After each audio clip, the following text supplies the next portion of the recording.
محترم جناب احمد الدین اویسی صاحب، مولانا مسعود حسین مجتہدی صاحب، مولانا مفتی انوار احمد صاحب، مولانا نثار حسین حیدر آغا صاحب، مجلس اتحاد المسلمین کے تمام اراکین اسمبلی، صدور و معتمدین، اراکین بلدیہ تلنگانہ کے علاقوں سے تشریف لائے، مجلس اتحاد المسلمین کے صدور و معتمدین، اراکین بلدیہ، چیئرمین اور معزز حاضرین اکرام، عزیزان ملت، مجلس اتحاد المسلمین نے اس سال جلسہ رحمت العالمین صلی اللہ علیہ وسلم کو ایک ہفتہ ملتوی کیا۔ اس لیے ملتوی کیا کیونکہ تلنگانہ میں اور شہر حیدرآباد میں گنیش کا وسرجن ہوتا ہے اور کل جماعتی اجلاس میں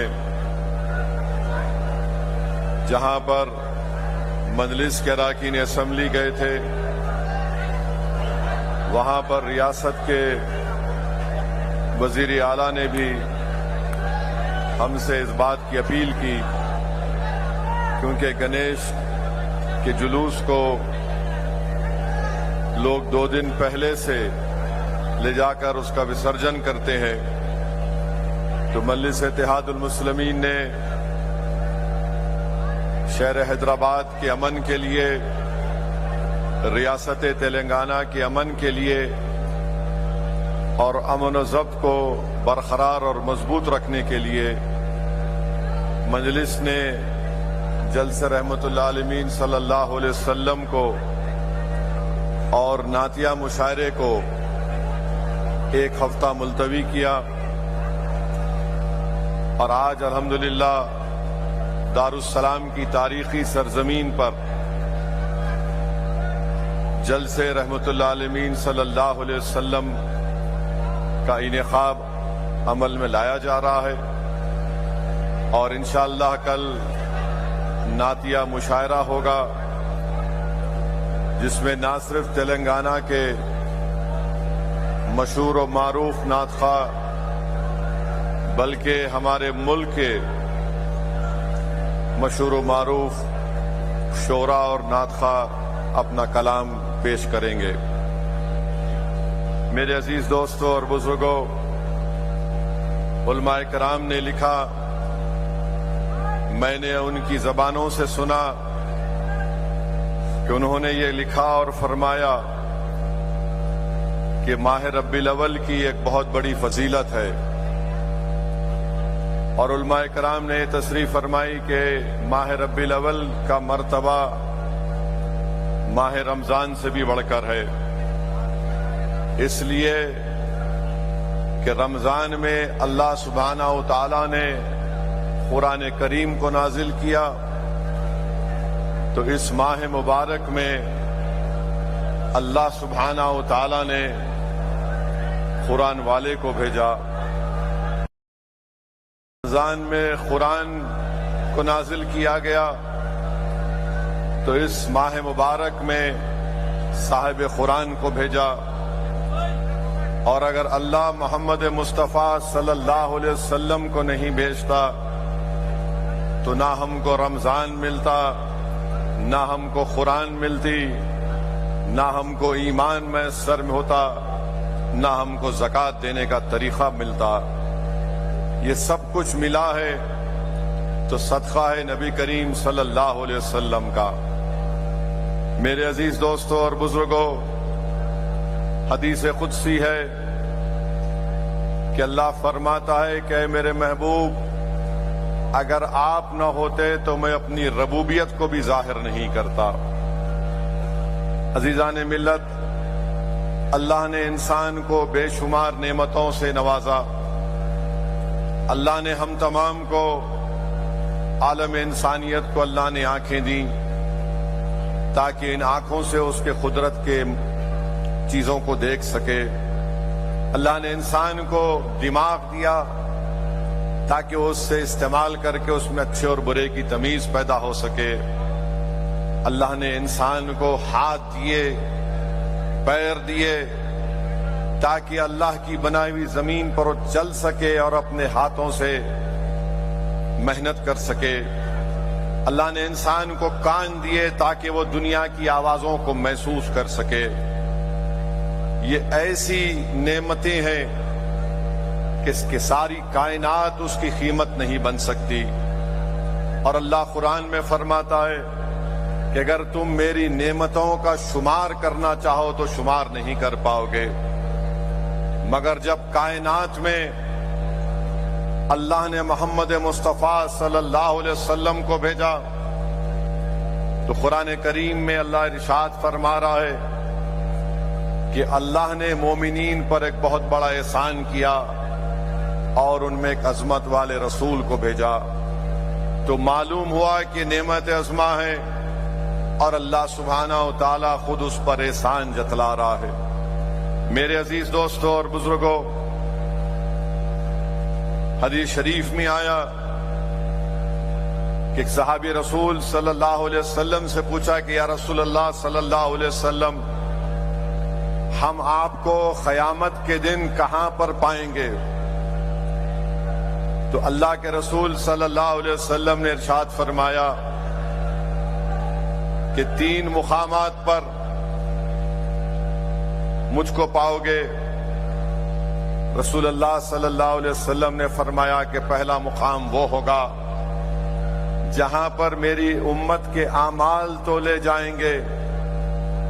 اگر میرے کسی امتی کے اعمال میں کمی ہوگی تو میں اس کو پورا کروں گا۔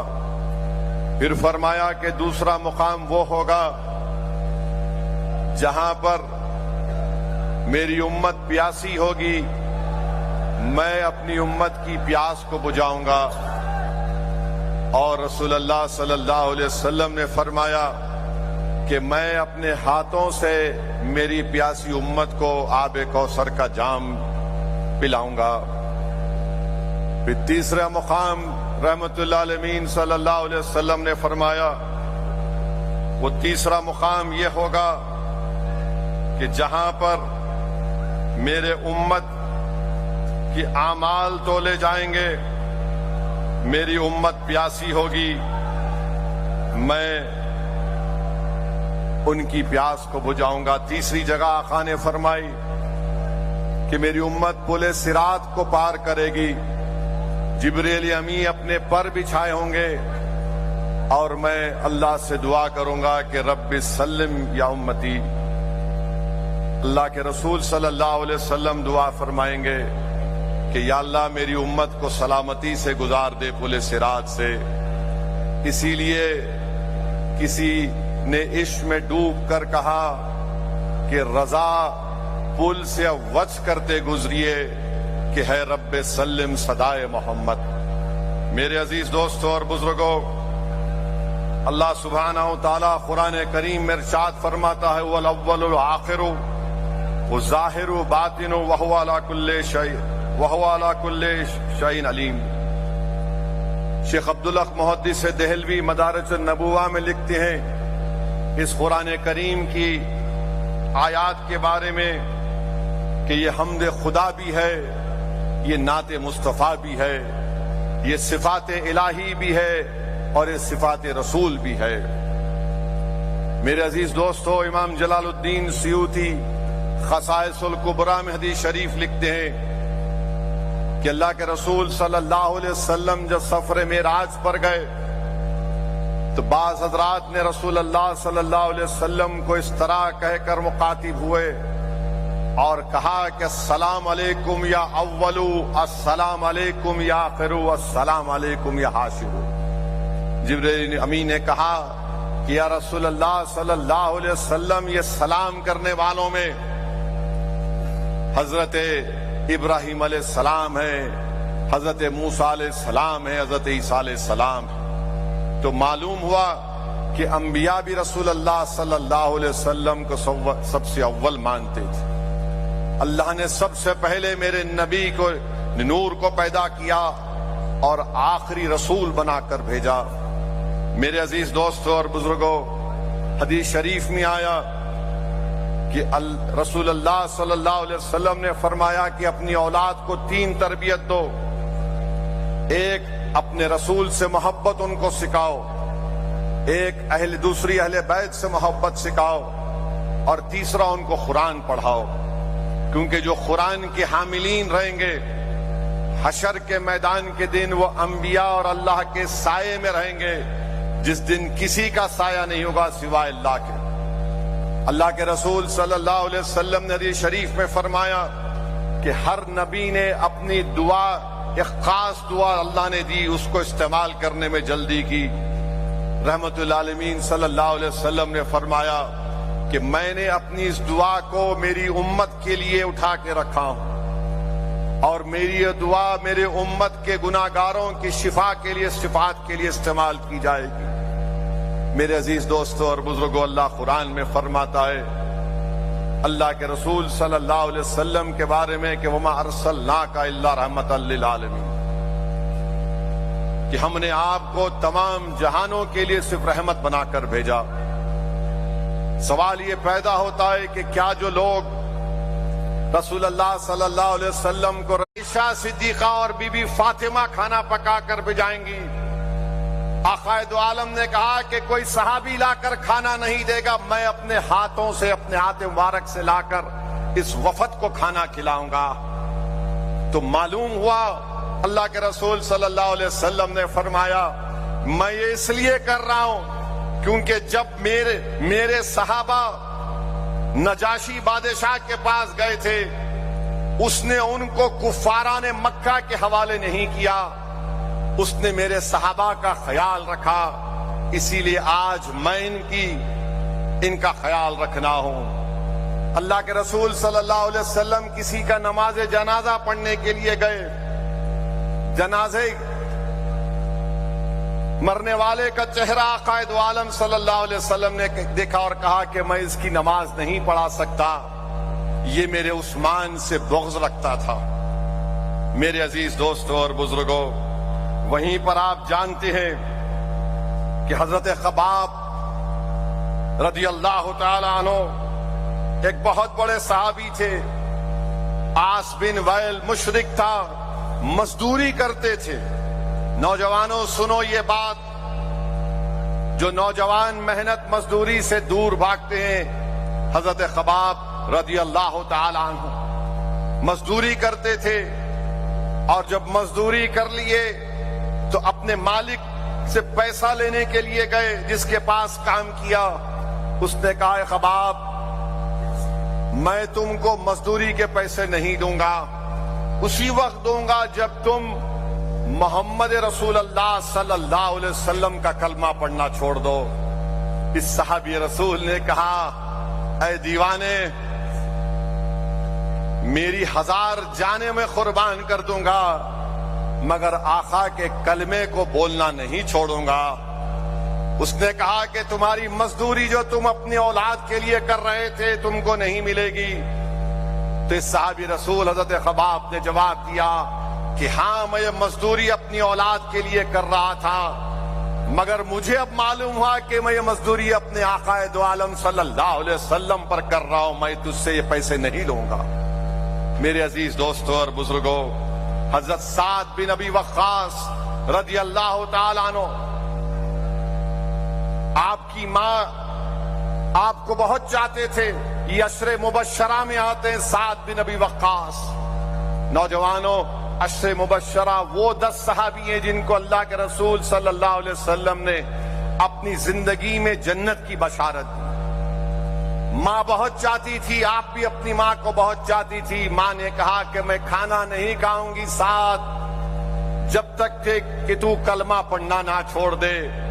3 دن ماں بھوکی رہی، بہنوں نے آ کر رو رو کر منایا، رشتہ داروں نے آ کر رو رو کر منایا، سعد بن ابی وقاص اپنی ماں کے پاس گئے اور جا کر کہا کہ اماں میں تجھے بہت چاہتا ہوں، ساری دنیا جانتی ہے کہ میں تیرا بے مثال بیٹا ہوں۔ ماں نے سمجھا کہ اب بیٹا راضی ہو گیا میری بات کو سننے کے لیے۔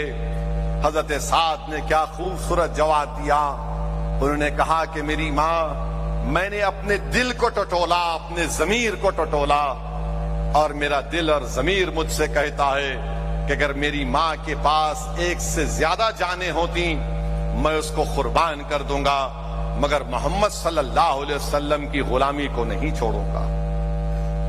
اور ماں نے کہا کہ میں اپنے بیٹے کو جانتی ہوں، یہ مجھے بے انتہا چاہنے والا ہے، جب اس نے طے کر لیا کہ مجھ سے زیادہ محمد صلی اللہ علیہ وسلم کو چاہتا ہے تو لاؤ میں کھانا کھانا شروع کر دیتی ہوں۔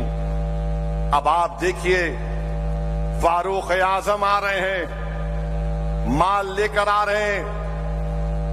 رسول اللہ صلی اللہ علیہ وسلم فاروق اعظم سے پوچھ رہے ہیں کہ عمر بن خطاب کتنا سامان لائے ہو؟ فاروق اعظم نے کہا آدھا لایا ہوں۔ جب صدیق اکبر آئے، آقا نے فرمایا اے ابو بکر صدیق گھر میں کس کو چھوڑ کر آئے ہو؟ تو صدیق اکبر نے کہا کہ اللہ کے رسول صلی اللہ علیہ وسلم کو اور اللہ کو چھوڑ آیا ہوں۔ میرے عزیز دوستوں اور بزرگوں، صحابہ کرام کی عظمت اس حدیث شریف سے سمجھو۔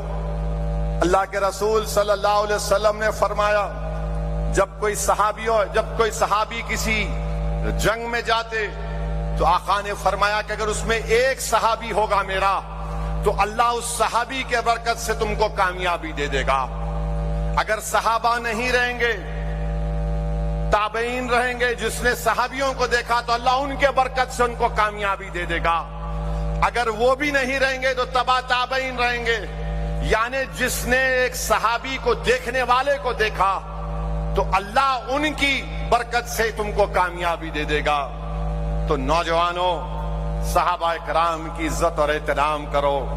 اس جلسے سے یہ پیغام لے کر جاؤ کہ جب رسول اللہ صلی اللہ علیہ وسلم اپنا لعاب دہن، یعنی جس کو ہم تھوک کہتے ہیں، لعاب دہن ادب سے کہتے ہیں، تو صحابہ اپنے ہاتھوں پر لے کر اپنے جسم پر مل لیتے تھے۔ رسول اللہ صلی اللہ علیہ وسلم اپنی ناک کا جو ہم کیا کہتے ہیں ریٹ اگر نکالتے، صحابہ اس کو ہاتھوں پہ لے لیتے، زمین پر گرنے نہیں دیتے۔ نوجوانوں، رسول اللہ صلی اللہ علیہ وسلم کی عظمت یہ ہے۔ رسول اللہ صلی اللہ علیہ وسلم سے اس طرح محبت کرنے کا طریقہ صحابہ کرام نے ہم کو سکھایا۔ نوجوانوں، تم کو یاد دلا رہا ہوں، تاریخ الکبیر میں امام طبرانی نے ایک صحابی کا واقعہ لکھا، ابو محذیرہ رضی اللہ تعالیٰ عنہ۔ ابو محذیرہ جب وضو کرتے، اپنا امامہ اتارتے تو ان کے بال کے بیچ میں ایک وہ تھی جس کو ہم بولتے ہیں انگٹھی، اتنے لمبے بال تھے صحابی ابو محذیرہ کے کہ ان کے کمر تک بال آتے تھے۔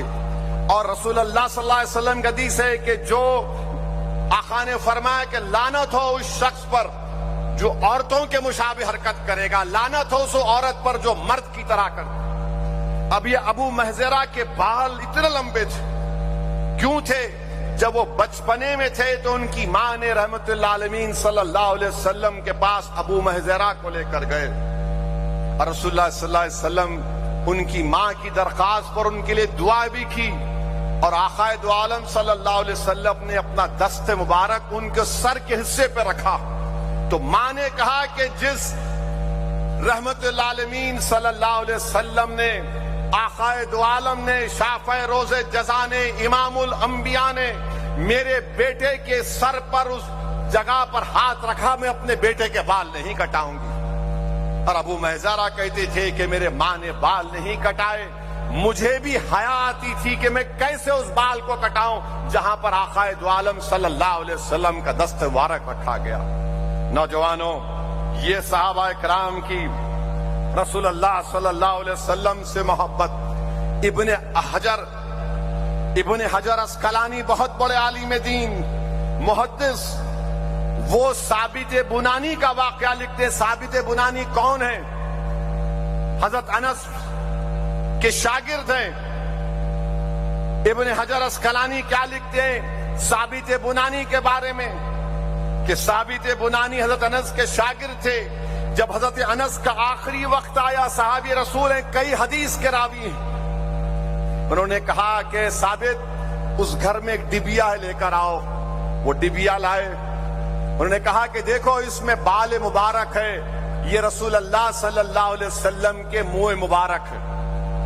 اور انہیں وصیت کی کہ ثابت بنانی سے کہا کہ جب میں اس دنیا سے چلا جاؤں گا، جب تم میرا کفن دو گے تو میری زبان کے نیچے اللہ کے رسول صلی اللہ علیہ وسلم کے منہ مبارک کو رکھ دینا. ثابت بنانی نے پوچھا کہ کیوں؟ انہوں نے کہا کہ مجھے امید ہے کہ جب قبر میں ہم کو رکھ دیا جائے گا تو فرشتے آ کے سوال کرتے ہیں. پہلا سوال من ربک کی طرح رب کون ہے؟ حضرت انس نے کہا کہ جب میں اپنا منہ کھولوں گا تو فرشتے میرے منہ میں رسول اللہ صلی اللہ علیہ وسلم کے منہ مبارک کو دیکھیں گے، اور میں امید کرتا ہوں کہ فرشتے مجھ سے دوسرا سوال نہیں کریں گے اور مجھے بخش دیں گے. ابن حجر ایک اور واقعہ لکھتے اسقلانی کہ ثابت بنانی نے حضرت انس سے پوچھا کہ کیا کبھی آپ کا ہاتھ رسول اللہ صلی اللہ علیہ وسلم کے جسم مبارک کو لگا؟ تو انہوں نے کہا ہاں لگا. تو ثابت بنانی ان کا ہاتھ لے کر چوم لیے. یہ محبت ہے رسول اللہ صلی اللہ علیہ وسلم سے. میرے عزیز دوستوں اور بزرگوں، تم کو معلوم امام بخاری کون ہے؟ جو لوگ سیلفیوں میں اپنی زندگی گزار دیتے، تم انسٹاگرام پر ریل بنا کر اپنی زندگی کا وقت ضائع کرتے، تم کو معلوم امام بخاری کون تھے؟ امام بخاری وہ ہیں جنہوں نے بخاری کی احادیث کو جمع کیا، جس کو بخاری شریف کہتے ہیں. 19 سال امام بخاری نے 19 سال 2 لاکھ احادیث کو جمع کیا، اور اپنے اصول کے مطابق انہوں نے 7563 حدیث کو جمع کیا. اور جب اس کو لکھنے کا وقت آیا اپنی کتاب میں جس کو بنیاد بخاری شریف کہتی ہے، تو امام بخاری مکے کو گئے، مکے میں گھر کو لیا، مکے کے حرم میں جاتے، 2 رکعت نماز پڑھتے، گھر کو واپس آتے، لکھتے، پھر غسل لیتے، نیا کپڑا پہنتے، پھر مکے کے حرم کو جاتے، دوسری حدیث لکھتے. تو علماء کرام نے لکھا کہ امام بخاری نے 7563 احادیث کو لکھنے کے لیے 15126 رکعت نماز پڑھی. ایک ایک حدیث کو لکھنے کے لیے. کیوں لکھ رہے ہیں؟ کہ رسول اللہ صلی اللہ علیہ وسلم کا حدیث لکھ رہے ہیں. 15126 مرتبہ غسل کیا، 15126 مرتبہ کپڑے بدلے. یہ عشق رسول نہیں ہے تو کیا ہے بتاؤ آپ؟ اللہ کے رسول صلی اللہ علیہ وسلم کی جب اس دنیا میں آمد ہوئی تو دائی حلیمہ کے گھر میں اللہ کے رسول صلی اللہ علیہ وسلم ہیں، اور دیکھنے والوں نے دیکھا اور پوچھا کہ دائی حلیمہ یہ کیا راز ہے کہ رات رات بھر تیرے گھر میں چراغ جلتا ہے؟ رات رات بھر اس زمانے میں چراغ جلانا بڑا قیمتی چیز ہوتی تھی. کون سی دولت تیرے پاس آ گئی؟ تو آپ نے کہا آؤ میرے گھر کو تم کو دولت دکھاتی ہوں. یہ پیارا محمد صلی اللہ علیہ وسلم آیا ہے، اس کی نور کی روشنی اتنی ہے کہ مجھے چراغ جلانے کی ضرورت ہی نہیں پڑتی. ہماری امت کی ماں حضرت عائشہ صدیقہ عرض کرتی ہے رسول اللہ صلی اللہ علیہ وسلم سوئی گم ہو گئی گھر میں. اللہ کے رسول صلی اللہ علیہ وسلم مسکراتے تو اس مسکرانے سے اس گھر میں روشنی ہو جاتی، اور ہماری امت کی ماں آقا کے چہرے کی مسکراہٹ کی نور کی روشنی میں اس سوئی کو تلاش کر لیتی. نوجوانوں، یہ رسول اللہ صلی اللہ علیہ وسلم کا مقام ہے. اور پھر ہم جانتے ہیں کہ جس زمانے میں رسول اللہ صلی اللہ علیہ وسلم آئے، عرب لوگوں میں جہالت تھی، زندہ بچیوں کو دفنا دیتے تھے. تو آقا نے زمانے کا رخ بدلا، اور اگر کوئی اپنی بچیوں کو زندہ نہیں دفناتا تو زمانہ اس کی عزت نہیں کرتا۔ تو رسول اللہ صلی اللہ علیہ وسلم نے کیا انقلاب برپا کیا۔ آقا نے فرمایا، سنو عرب کے لوگوں، سنو عرب کے مشرکوں، میری بیٹی فاطمہ میرے جگر کا ٹکڑا ہے۔ جو لوگ زندہ دفناتے تھے اپنی بیٹیوں کو، آقا نے ان کو پیغام دیا کہ فاطمہ میرے جگر کا ٹکڑا ہے۔ پھر آقا نے فرمایا کہ جو 2 بچیوں کا نکاح کرے گا وہ قیامت کے دن اپنی 2 انگلیوں کو بتا کر کہا کہ اتنے میرے ساتھ قریب ہوگا۔ یعنی جو 2 اپنی بیٹیوں کو پڑھائے گا، ان کا نکاح کرے گا، اپنی 2 انگلیوں کا اشارہ کر کے آقا نے فرمایا کہ وہ میرے ساتھ قیامت میں ایسا رہے گا۔ پھر ایک واقعہ بتا رہا ہوں تم کو، اپنی ماؤں تک پہنچاؤ، اپنی بیٹیوں تک پہنچاؤ، اپنی اولاد کو پہنچاؤ۔ ہماری امت کی ماں حضرت عائشہ صدیقہ عرض کرتی ہے کہ یا رسول اللہ صلی اللہ علیہ وسلم، گھر میں ایک حبشہ کی عورت آئی، اس کے ساتھ 2 بیٹیاں تھے۔ اس نے کہا کہ میں بہت بھوکی ہوں۔ امت کی ماں فرماتی ہے کہ اتنی دبلی تھی کہ اس کا پیٹ اس کے سینے کو لگا ہوا تھا۔ وہ گھر میں تلاش کرتی ہے، امت کی ماں، کچھ نہیں ملتا۔ آج ہمارے پاس کیا کیا نہیں ہے۔ ہمارے آقا جن کے نام کا صدقہ ہم لے کر کھا رہے ہیں، اس گھر میں کچھ نہیں تھا۔ بی بی عائشہ فرماتی ہیں کہ ایک سوکھا کھجور تھا، میں نے اس عورت کو دے دیا۔ اس ماں نے اس کھجور کو توڑ کر خود بھوکا رہ کر اپنی 2 بیٹیوں کو کھلا دیا۔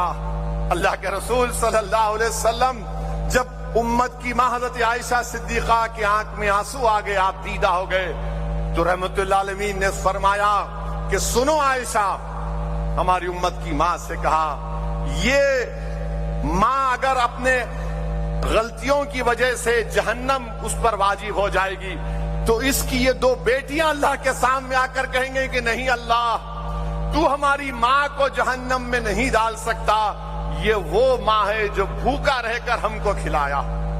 یہ عزت اللہ کے رسول صلی اللہ علیہ وسلم نے ماؤں کو دی۔ میرے عزیز دوستوں اور بزرگوں، پھر ہم یہ بھی دیکھتے ہیں کہ حدیث شریف میں آیا، یہ جتنا مجمع یہاں پر آج بیٹھا ہے، جتنی آواز اللہ اپنے فضل و کرم سے دنیا کے ملک کے کونے کونے میں پہنچا رہا ہے، سنو ظالموں، جو اپنی بیویوں کو چھوڑتے ہیں غیر ضروری، جو جہیز کی لعنت پر اپنی بیویوں کو اپنے باپ کے گھر کو بھجا دیتے ہیں، جو جہیز کی لعنت کی وجہ سے، جہالت کی وجہ سے، ظلم کی وجہ سے اپنی بیویوں کو گھر سے نکال دیتے ہیں، سنو حدیث شریف کو، وہ بیٹی جب اپنے ماں کے باپ کے گھر کو چلی جاتی ہے تو حدیث شریف میں آقا فرما رہے ہیں کہ جب قیامت کے دن اس کا باپ اس کی غلطیوں کی بنا پر جہنم کا اللہ فیصلہ کرے گا تو بیٹی اللہ کے سامنے آ کر کہے گی، میرے رب، میرے اللہ، میرے باپ کو تو جہنم میں نہیں بھجا سکتا۔ جب ساری دنیا کے دروازے بند ہو گئے، میرے باپ کے گھر کا دروازہ کھلا تھا۔ میرا باپ مصیبت اٹھا کر مجھے پالا، جب میرا شوہر دنیا نے مجھے ٹھکرا دیا، اللہ تو میرے باپ کو جہنم نہیں دے سکتا۔ اللہ کہے گا کہ بیٹی بیچ میں آ گئی، اس کے باپ کو جہنم نہیں بھجایا جائے گا۔ میرے عزیز دوستوں اور بزرگوں، یہ آقا دو عالم صلی اللہ علیہ وسلم کا انقلاب ہے۔ وہیں پر میرے عزیز دوستوں اور بزرگوں، آپ کو معلوم اپنی بہنوں سے عزت کرنا۔ ابھی ہم نے سنا اللہ کے رسول صلی اللہ علیہ وسلم کی ایک رضائی بہن تھی، تم کو فلم سٹار اور ناچنے گانے والیوں کے نام تم کو یاد ہوں گے، مگر کیا تم کو رسول اللہ صلی اللہ علیہ وسلم کی رضائی بہن کا نام معلوم نوجوانوں؟ ان کا نام حضرت شیمہ تھا۔ حضرت شیمہ تھا۔ وہ جب رسول اللہ صلی اللہ علیہ وسلم کو دائی حلیمہ کے پاس لے کر میدان میں جاتی تو ان کی سہیلیاں کہتی کہ دیکھو شیمہ محمد بن عبداللہ صلی اللہ علیہ وسلم کو لائی ہے، اور تمام کے تمام اللہ کے رسول صلی اللہ علیہ وسلم کو دیکھتے تو وہ سیرت کی کتابوں میں آیا کہ حضرت شیما کہتی تھی کہ میرا بھائی یہ بچوں کا سردار ہے، کل بڑا ہو کر انسانیت کا سردار بنے گا۔ بہرحال دو روایتیں ہیں، ایک روایت میں آیا کہ شاید جنگ حنین میں جب ان کے قبیلے کے لوگ گرفتار ہو گئے تو فدیہ دیا جاتا تھا قیدیوں کو رہا کرنے کے لیے۔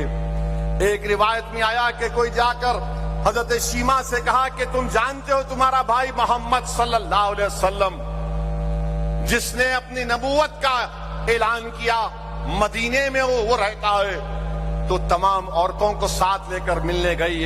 ایک میں آیا کہ وہ ان قیدیوں کو چھڑانے گئی۔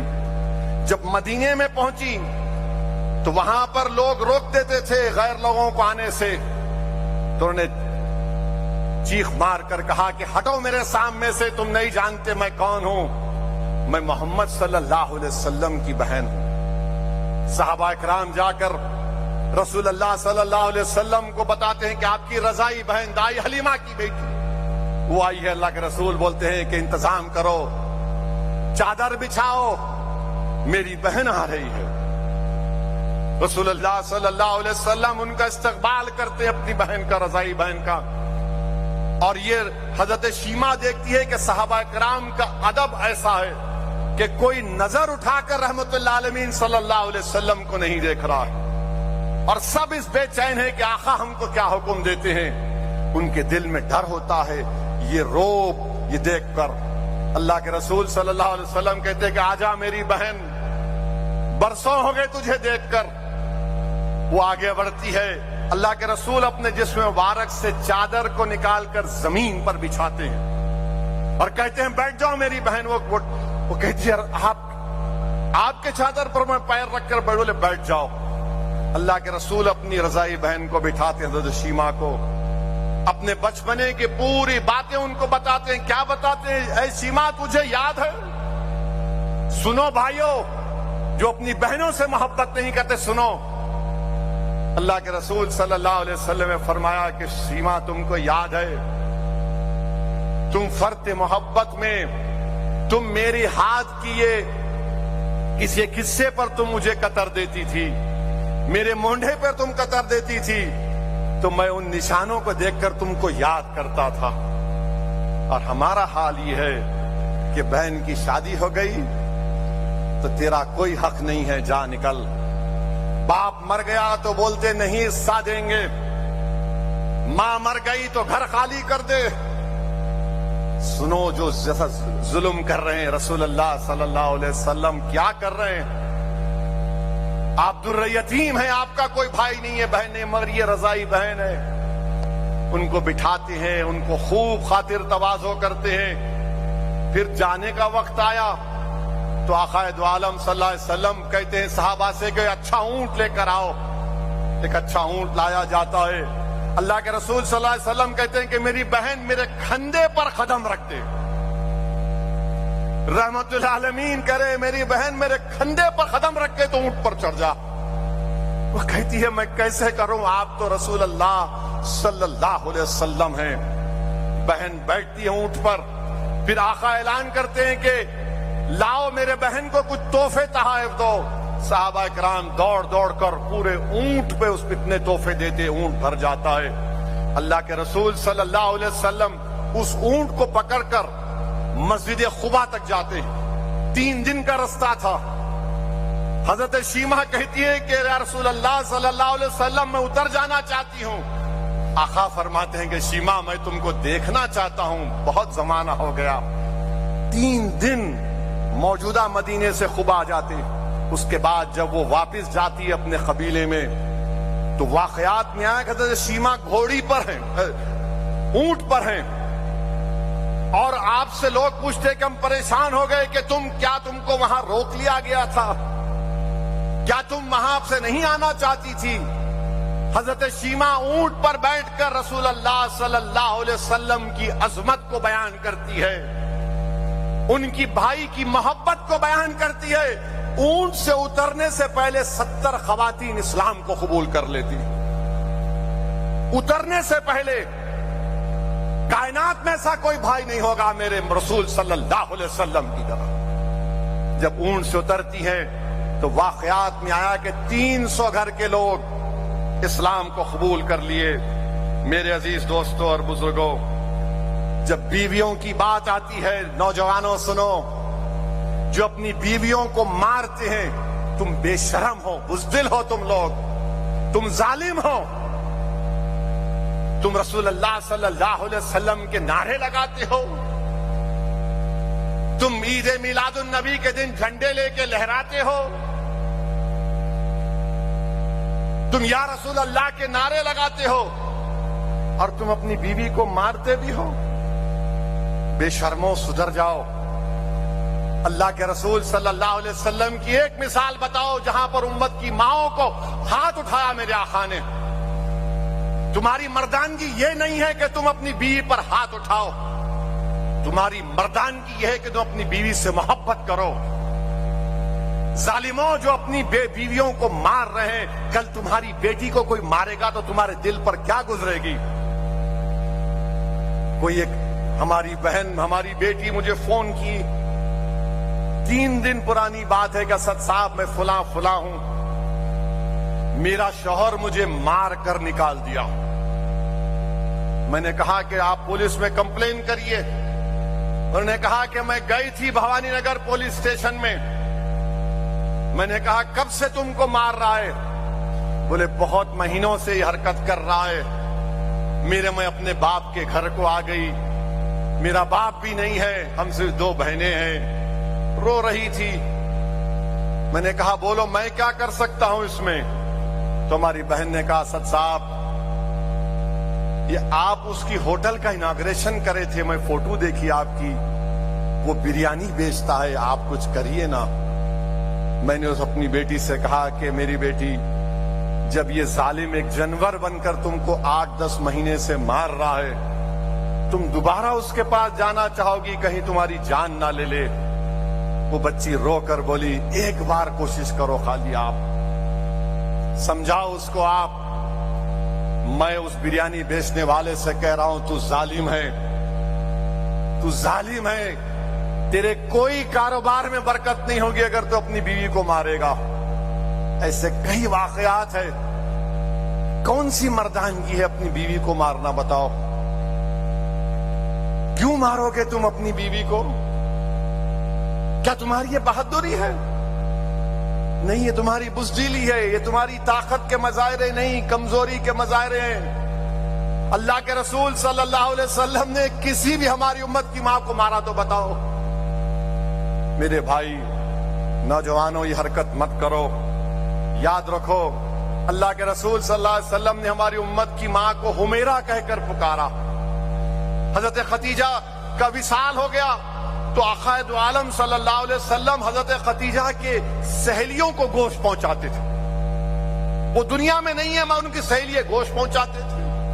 وہ اتنا ذکر کرتے حضرت خدیجہ کا، ہماری امت کی ماں کا، کہ بی بی عائشہ صدیقہ نے عرض کیا رسول اللہ صلی اللہ علیہ وسلم آپ ایک بوڑھی کا اتنا ذکر کرتے ہیں، اللہ نے آپ کو ان سے بہتر ازواج دیے۔ رسول اللہ صلی اللہ علیہ وسلم ناراض ہو گئے اور کہا کہ خبردار، خدیجہ کے بارے میں ایسا نہیں بولا جا سکتا۔ جب مکے میں کوئی مجھے قبول کرنے کے لیے تیار نہیں تھا، خدیجہ نے مجھے قبول کیا۔ کوئی میرا پیغام قبول کرنے کے لیے تیار نہیں تھا، خدیجہ نے میرے پیغام کو قبول کیا۔ اور حدیث شریف میں آیا، نوجوانوں دیکھو، جو اپنی بیویوں کو مارتے ہیں، جو اپنی بیویوں کو غیر ضروری تنگ کرتے ہیں، حضرت خدیجہ خاتون جنت بی بی فاطمہ سے عرض کرتی ہیں کہ جاؤ اپنے ابا محمد صلی اللہ علیہ وسلم سے کہو کہ مجھے ان کے جسم پر جو کملی ہے مجھے دے دے۔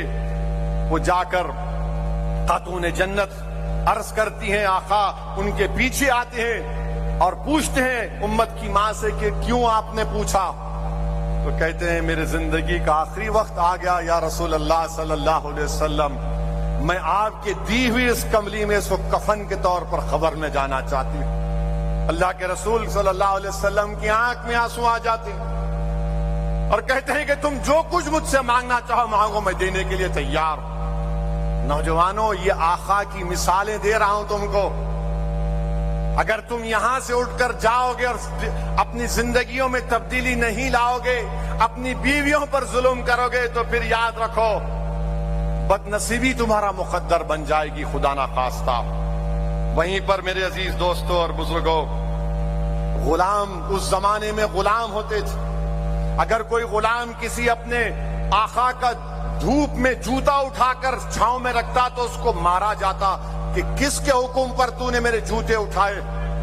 غلام کہتا کہ دھوپ ہے، تمہارے جوتے خراب ہو رہے تھے، تو مالک بولتا کہ تو اتنا بڑا ہو گیا کہ بغیر مجھ سے پوچھے اجازت لیے۔ اور جب حضرت بلال کا معاملہ آیا، حضرت بلال کالے رنگ کے ہیں، حضرت بلال کالے رنگ کے ہیں، اور جب آقا دو عالم صلی اللہ علیہ وسلم سفر معراج سے واپس آئے، حضرت بلال کو بلا کر پوچھا، بلال تو ایسا کون سا عمل کرتا ہے کہ جنت میں میں نے تیرے قدموں کی آہٹ سنی؟ تو اسلام میں کالے گورے کا فرق نہیں ہے، اور ہمارا معاملہ کیا ہے نوجوانوں کا؟ ارے بہت کالا ہے میاں انہیں۔ میرے بھائی کبھی چہرے میں اپنا آئینہ دیکھے، آئینے میں اپنا چہرہ دیکھے تم شاید اچھا میک اپ کر کے اپنے آپ کو اچھا نظر آتے ہوگے، مگر تمہارا ضمیر، تمہارا دل پکار کر کہتا ہے کہ تم میں یہ برائی ہے، تم میں یہ برائی ہے۔ حضرت بلال کو آقا نے فرمایا کہ تمہاری پیروں کی آہٹ میں نے جنت میں سنی۔ اور فاروق اعظم نے کیا کیا؟ فاروق اعظم نے حضرت بلال کو کہا، ہے بلال ادھر آؤ، ہاتھ لیا اور اپنے آنکھوں کو لگا کر کہا، ہے بلال دنیا تجھے غلام کہے گی مگر تو میرا آقا ہے۔ یہ غلاموں کو آقا دو عالم صلی اللہ علیہ وسلم نے، اور جب مکہ فتح ہوا، یہی حضرت بلال سے آقا نے کہا کہ چڑھو کعبۃ اللہ پر، چڑھ کے اذان دو۔ سب صحابہ ہیں، دیکھ رہے ہیں کہ کس کو حکم ہوگا۔ رحمت اللہ عالمین صلی اللہ علیہ وسلم نے کہا، بلال آپ چڑھیے چھت کے اوپر۔ میرے عزیز دوستوں اور بزرگوں، یتیموں کی بات آئی۔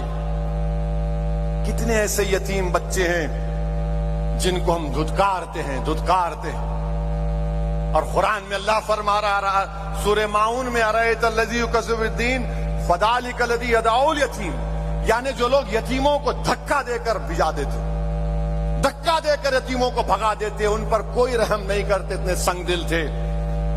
اللہ کے رسول صلی اللہ علیہ وسلم صحابہ کے ساتھ بیٹھے ہیں، ایک شخص آ کر کہتا ہے، یا رسول اللہ میرا بچہ گم ہو گیا، صبح سے نہیں مل رہا ہے۔ تو اچانک ایک صحابی آ کے بولتے نہیں، ان کا بچہ فلاں جگہ پر بچوں کے ساتھ کھیل رہا ہے، وہ دوڑتا ہے۔ رسول اللہ صلی اللہ علیہ وسلم اس کو بلاتے ہیں، رات کے پوچھتے ہیں کیوں دوڑا ہے اتنی تیزی سے؟ تو بولے، یا رسول اللہ صلی اللہ علیہ وسلم بیٹا صبح سے گم تھا، معلوم ہوا تو دوڑ رہا ہوں۔ اللہ کے رسول کیا بولتے اس کو صلی اللہ علیہ وسلم؟ سنو، یتیموں کا مقام آقا نے دیا، فرمایا کیا؟ فرمایا کہ جب تم بچوں میں جاؤ گے تو اس کو اپنا بیٹا بول کے نہیں پکارنا، اس کو اپنا نام سے نہیں پکارنا، بیٹا کہہ کر پکارنا۔ تو اس نے پوچھا، ہے رسول اللہ صبح سے بچہ گم ہو گیا، نام سے نہیں پکاروں؟ آقا نے فرمایا صلی اللہ علیہ وسلم نے کہ ان بچوں کے ساتھ یتیم بھی ہوں گے جن کے ماں باپ نہیں ہوں گے، ان کو تکلیف پہنچے گی جب تو اپنے بیٹے کو اس کے نام سے پکارے گا۔ سوچو تم یہ رحم دلی کو پیدا کرو۔ رسول اللہ صلی اللہ علیہ وسلم نے فرمایا کہ اس نام لے کر مت پکارو، بیٹا بولو۔ رسول اللہ صلی اللہ علیہ وسلم نے فرمایا کہ جب تم اپنے گھر میں گوشت بناتے ہو تو اس کی خوشبو سے تمہاری پڑوسی کو جو غریب ہے تکلیف ہوگی، یا تو زیادہ پانی ڈال دو، یا تھوڑا شوربہ اس کو دے دو، یا پھر رات میں پکاؤ جب تمہارے پڑوسی کے بچے سو جائیں گے۔ میرے بھائی یہ تعلیمات ہیں۔ جو تم ناچ رہے ہو نا، گھوم رہے ہو،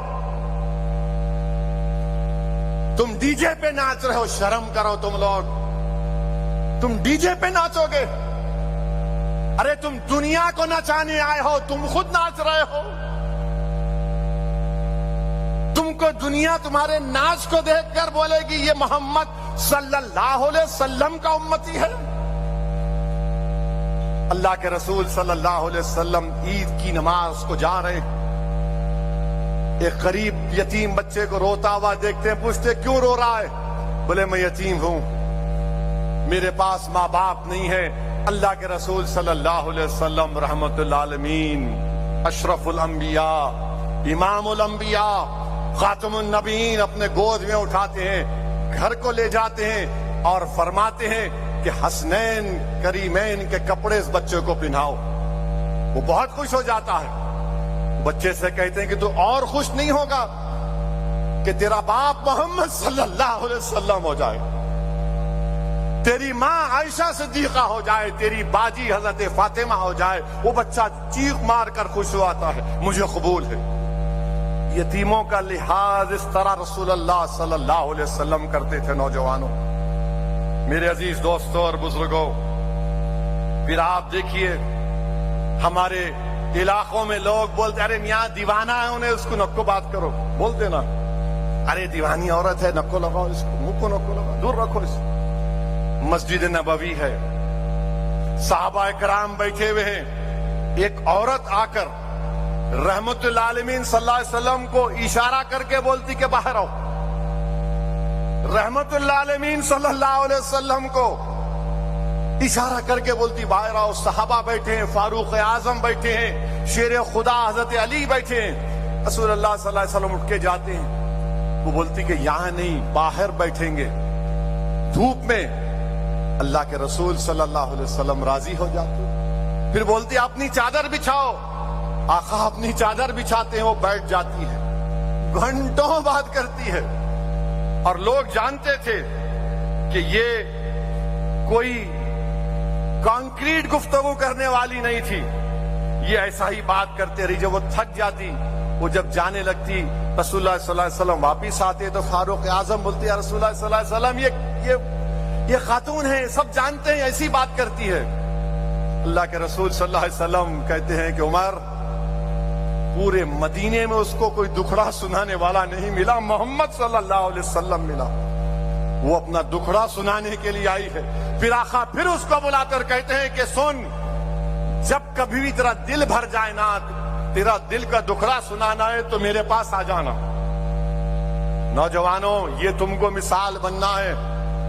تم کسی کو دیکھ کر، اس کے کپڑوں کو دیکھ کر، اس کے دولت کو دیکھ کر، اس کے مہنگے سیل فون کو دیکھ کر، اس کے پیر کے جوتوں کو دیکھ کر، اس کی گاڑی موٹر سائیکل کو دیکھ کر اگر تم عزت کرو گے تو کیا ہے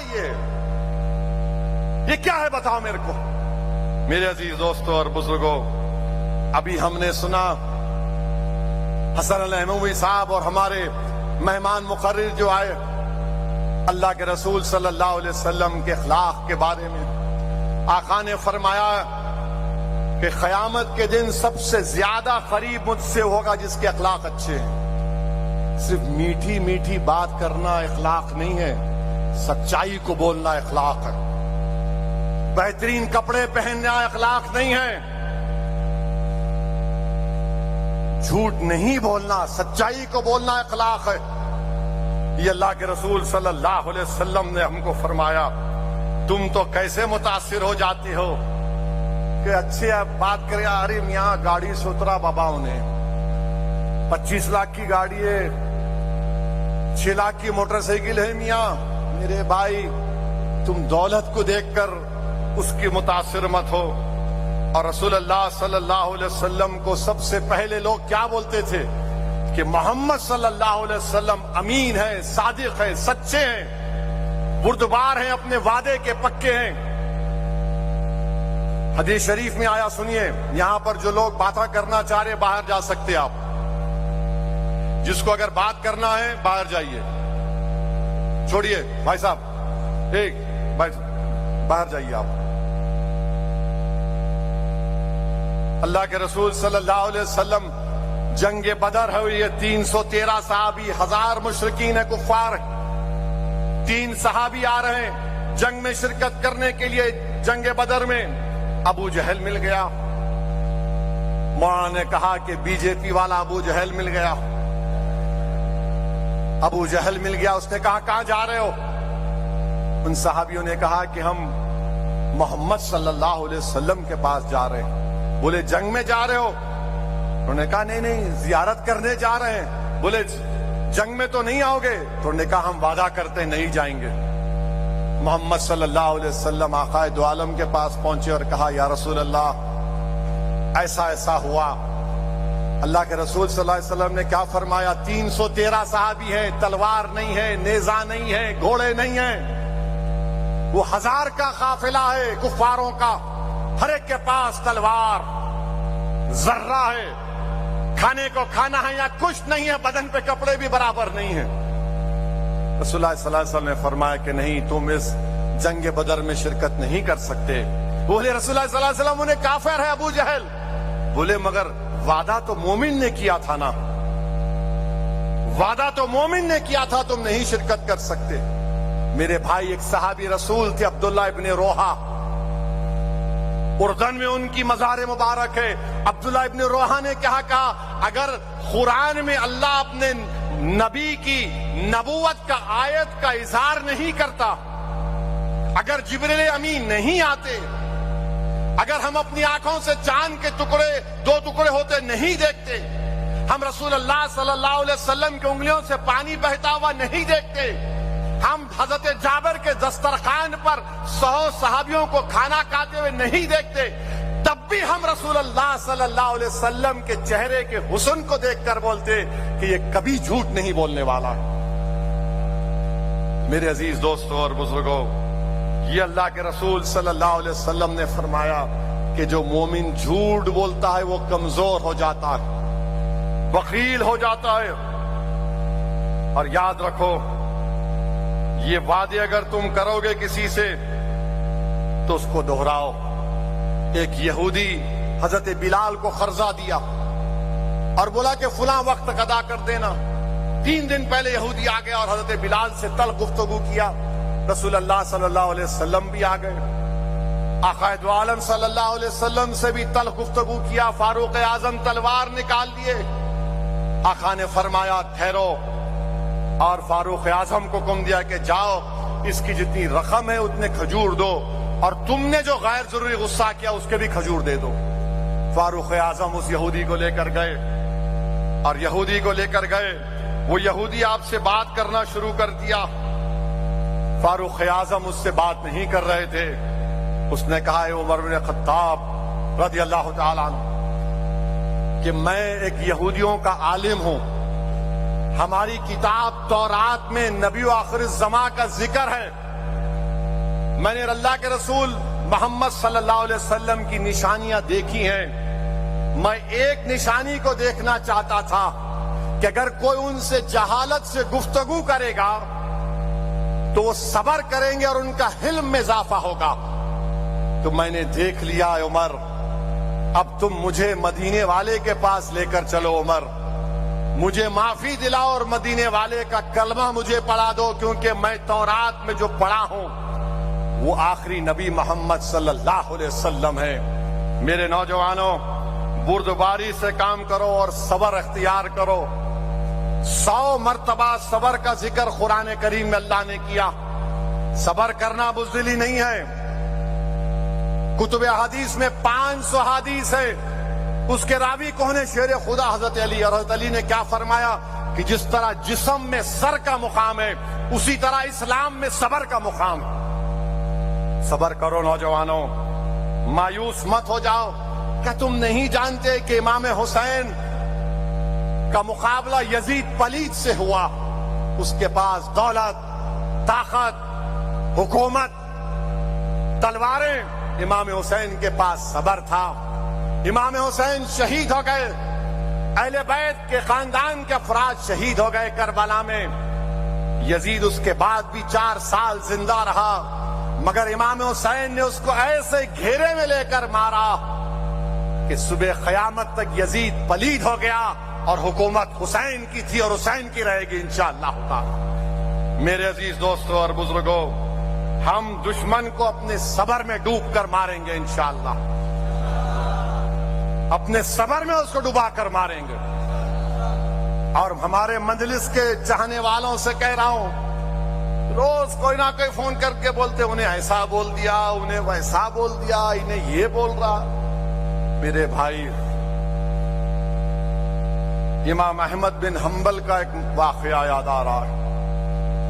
امام احمد بن حنبل ایک بچھو کو پانی میں ڈوب رہا تھا, اٹھا لیے, وہ پھر ڈسا, اس کو چھوڑ دیے, پھر پانی میں ڈوب رہا تھا, پھر اٹھا لیے, پھر ڈسا, پھر چھوڑ دیے, ایسا 3-4 مرتبہ ہو گیا.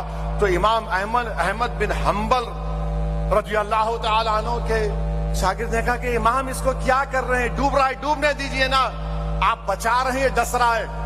تو امام احمد بن حنبل نے کیا کہا, میں اس کے ڈسنے کی وجہ سے اپنی فطرت کو نہیں بدلوں گا, یہ ڈسنا جانتا ہے, میں اس کو بچانا جانتا ہوں. تو جو لوگ بچھو بنے ہوئے ہیں ہم ان کو بھی بچائیں گے, آج نہیں تو کل وہ ڈسنا چھوڑیں گے.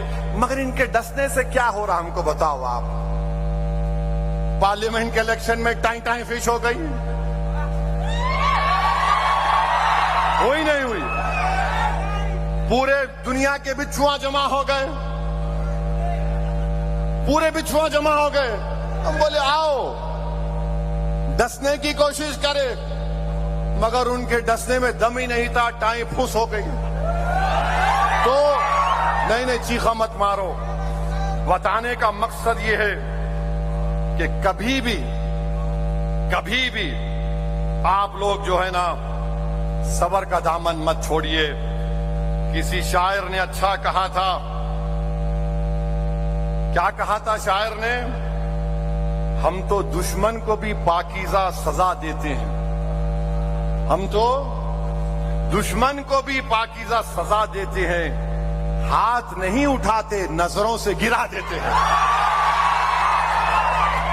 ہم تو دشمن کو بھی پاکیزہ سزا دیتے ہیں, ہاتھ نہیں اٹھاتے نظروں سے گرا دیتے ہیں. تو یہ کام آپ کو کرنا ہے. اور ہم میلاد النبی کو منانے والے شاہ ولی اللہ محدث دہلوی در سمین میں اپنے والد شاہ عبد الرحیم کا ذکر کرتے ہیں. ان کے والد میلاد النبی کو بڑا جوش و خروش سے مناتے. ایک وقت ایسا ان کے پاس 2 پیسے تھے, کھانا کھلاتے تھے غریبوں کو. ایک وقت 2 پیسے تھے, تو کیا کیے, ان 2 پیسوں سے بھنے ہوئے چنے خریدے اور غریبوں میں بانٹ دیے. رات میں رسول اللہ صلی اللہ علیہ وسلم کا دیدار نصیب ہوا. شاہ ولی اللہ در سمین میں لکھ رہے ہیں کہ خواب میں اللہ کے رسول صلی اللہ علیہ وسلم تشریف فرما ہے. آقائے دو عالم رحمت اللہ عالمین صلی اللہ علیہ وسلم کے سامنے وہ بھنے ہوئے چنے رکھے ہوئے, اور آقا فرما رہے ہیں کہ عبد الرحیم تو نے بڑا نیک کام کیا یہ چنے بھنے ہوئے چنے بانٹ کر. تو میرے عزیز دوستوں اور بزرگوں, حاجی امداد اللہ مہاجر مکی رسالہ فیصلہ حفظ مسئلہ میں لکھتے ہیں کہ فقیر کا مشرب یہ ہے کہ محفل میلاد میں شریک ہوتا ہوں, بلکہ برکات کا ذریعہ سمجھ کر سالانہ منعقد کرتا ہوں اور خیام میں لطف اور لذت پاتا ہوں. یہ حاجی امداد اللہ مہاجر مکی نے لکھا. میرے نوجوانوں, میں ایک بات آپ کے سامنے عرض کر رہا ہوں, شاید آپ کو کوئی پسند نہ آئے, مگر اتنا سننے کے بعد کیا تم آئندہ سال ڈی جے کے سامنے ناچو گے؟ کیا تم اتنا سب سننے کے بعد تم آئندہ سال یا 12 ربیع الاول کو میوزک لگا کر ناچو گے؟ کتنے لوگ یہ فیصلہ کریں گے کہ آئندہ سال جب اگر میلاد کی ریلی ہم نکالنے کا فیصلہ کریں گے تو کتنے لوگ ڈی جے کو نہیں لے کے جائیں گے؟ تم کو اللہ کا واسطہ دے کر بول رہا ہوں, سوچ سمجھ کر ہاتھ اٹھاؤ, کیونکہ آج تم ہاتھ اٹھاؤ گے کل حشر کے میدان میں یہ گواہ بنے گا. کتنے لوگ آئندہ سال ڈی جے نہیں لگاؤ گے؟ وعدہ کر رہے ہو؟ وعدہ کر رہے ہو؟ اب ایک اور سوال کا جواب دو. اگر کوئی ڈی جے نکالے گا تو سمجھاؤ گے اس کو؟ سمجھاؤ گے اس کو؟ تم رسول اللہ صلی اللہ علیہ وسلم کے غلام ہو میرے بھائی. ہم ان کے غلاموں کے غلام کی پیروں کی دھول نہیں ہیں. ہم آقا دو عالم کی آمد کا جشن ڈی جے سے کرتے ہیں. ارے غریبوں کو کھانا کھلاتے کھانا کھلاؤ, شادیاں کراؤ, کوئی خون کا عطیہ دیتے بہت اچھا ہے, مگر یہ ڈی جے میوزک کے ساتھ تم شیطانوں کی طرح ناچ رہے ہو. یاد رکھو میرے عزیز دوستوں اور بزرگوں, جو قوم اپنے تمدن, ثقافت, اپنے عقائد اور نظریات, اطوار اور عادات سے بے تعلق ہو کر دوسری قوموں کی عادتوں کو اپنائے گی, تم اپنی خبر کو کھود رہے ہو. یاد رکھو, تم دوسری قوموں کی عادتوں کو اپنا رہے ہو. وہ ڈی جے نکالتے تو میں بھی ڈی جے نکالوں گا. نہیں, تم میں یہ فرق ہے کہ تم میں ایک اعزاز ہے, تمہارا مقام بہت بڑا ہے. تم دوسروں کو دیکھ کر نہیں, لوگ تم کو دیکھ کر تمہاری طرح بننا چاہیے. تم دوسروں کو, انہوں نے ڈی جے نکالا ہم بھی نکالیں گے, انہوں جلوس نکالے ہم بھی جلوس نکالیں گے, انہوں ناچ رہے ہم بھی ناچیں گے, انہوں بھی نعرے لگا رہے ہم بھی نعرے لگائیں گے. میرے عزیز دوستوں اور بزرگوں, تم اگر دوسری قوموں کی تقلید کرنے لگے, یاد رکھو اپنے ہاتھ سے تم اپنی خبر کھود رہے ہو. تم اپنے ہاتھ سے خبر کھود رہے ہو. حسن و جمال اپنی ذات کی جلوہ نمائی میں ہے. یاد رکھو, تم بہروپیے بن رہے ہو, بہروپیے بن رہے ہو. چار مینار کے سامنے ایک ڈی جے کا آگ لگ گئی, اس کو کیا کیسے آگ لگی؟ ارے آقا جب آئے تو ایران کے آگ ٹھنڈے ہو گئے تھے دیوانوں. آقا جب آئے تو فارس کے آگ ٹھنڈے ہو گئے, اور تم آقا کے نام پر جلوس نکالے, تمہارے ڈی جے کی لاری میں آگ لگ گئی. ذرا تو شرم رکھو, ذرا تو خیال رکھو کہ تم کس کے نام کا صدقہ کھا رہے ہو. تم یہ بھول جا رہے ہو کہ کل جب حشر کا میدان ہوگا, ہم سب جمع ہوں گے, جب میزان کے پاس ہمارے اعمال تولے جائیں گے, اللہ حکم دے گا کہ ہم جیسے گناہگاروں کو جہنم میں ڈال دے, تو رسول اللہ صلی اللہ علیہ وسلم دیکھیں گے کہ میرے امتی کو فرشتے گھسیٹ کر جہنم میں لے کے جا رہے ہیں. رسول اللہ صلی اللہ علیہ وسلم دوڑ کر فرشتوں کو بولیں گے, نہیں, اسد الدین اویسی کو جہنم میں نہیں ڈال سکتے. فرشتے بولیں گے, اللہ کا حکم, بولے نہیں, میرے امتی کو نہیں لے جا سکتے. اللہ بولے گا دوبارہ لاؤ اس کا, پھر سے اس کے اعمال کو تولو. اعمال تولے جائیں گے, اسد الدین کے گناہ زیادہ ہوں گے. رسول اللہ صلی اللہ علیہ وسلم حدیث شریف میں آیا کہ اپنے گریبان سے ایک چھوٹا سا کاغذ نکال کر اس میزان پہ رکھیں گے, نیکیوں کا پلہ بھاری ہو جائے گا. اللہ بولے گا ارے اس کا تو نیکیاں بڑھ گئے, اس کو جنت میں داخل کرو. وہ آدمی خوش ہوگا, چیخ مارے گا اور بولے گا آپ کون ہیں, آپ کون ہیں جو مجھے جہنم سے بچا لیے؟ تو رحمت العالمین فرمائیں گے میں محمد صلی اللہ علیہ وسلم ہوں, میرے امتی. میں تو مجھ پر درود و سلام کے نذرانے پیش کرتا تھا, میں اس درود و سلام کو تیرے اعمال میں رکھا اور تیرے نیکیوں کا پلہ بھاری ہو گیا. میرے بھائی نیک بنو میرے دوستو. کیا تم کو اتنا بھی تم نہیں دیکھ رہے کہ فلسطین میں 40,000 غزہ میں لوگ مارے گئے, 12 لاکھ لوگ بے گھر ہو گئے, گھر نہیں ہے. یہ تو ٹینٹ بہت اچھا ہے, یہ اس میں پانی لیک نہیں ہو رہا ہے. کپڑوں کے ٹینٹ میں فلسطینی رہ رہے ہیں, کپڑوں کے ٹینٹوں میں. اور جب 11 ربیع الاول آیا تو جن کے بچے مر گئے, جن کے باپ مر گئے, جن کی ماں مر گئی, جن کی بہن مر گئی, جن کا گھر توڑ دیا گیا, جن کے پاس کپڑے نہیں ہیں, جن کے پاس کھانے کو کھانا نہیں ہے, وہ ان کپڑے کے ٹینٹوں میں جمع ہو کر کہہ رہے طلع البدر علینا, آقا کے میلاد کا جشن منا رہے ہیں. یہاں پر تمہارے گھروں کو کوئی نہیں توڑا, تمہاری ماں کو کوئی نہیں مارا, تمہارے باپ کو کوئی نہیں مارا, تمہارے سر پر چھت ہے، تمہارے پاس غریبی ہے، مگر سر آسمان تو زندگی تم نہیں گزار رہے۔ ان فلسطینیوں سے عبرت حاصل کرو۔ کیا 12 ربیع الاول آیا تو گانا گا رہے ہیں طلع البدر علینا۔ میرے عزیز دوستوں اور بزرگوں، یہ ناشکری ہے میرے بھائی کہ ہم جس کے نام کا صدقہ کھا رہے ہم اس طرح کے مظاہرے کریں گے۔ ایک دوسرے سے ایک محلے کا گروپ دوسرے محلے کو، انہیں کون لڑ لے رہے آپ؟ ارے زندہ بچیوں کو دفناتے تھے، رسول اللہ صلی اللہ علیہ وسلم نے ختم کیا۔ لوگ قبیلوں میں لڑتے تھے، آقا نے کہا تم بھائی ہو، دو بھائی لڑیں گے، کیوں لڑیں گے؟ نہیں تو بہت بچوں کو لے کے اینٹ رہا کیا لڑ رہے؟ یا رسول اللہ صلی اللہ علیہ وسلم نعرہ لگا رہے اور لڑ رہے۔ کبھی تو خیال رکھو، اتنی تو حیا رکھو۔ دنیا تم کو دیکھ کر ہنس رہی ہے،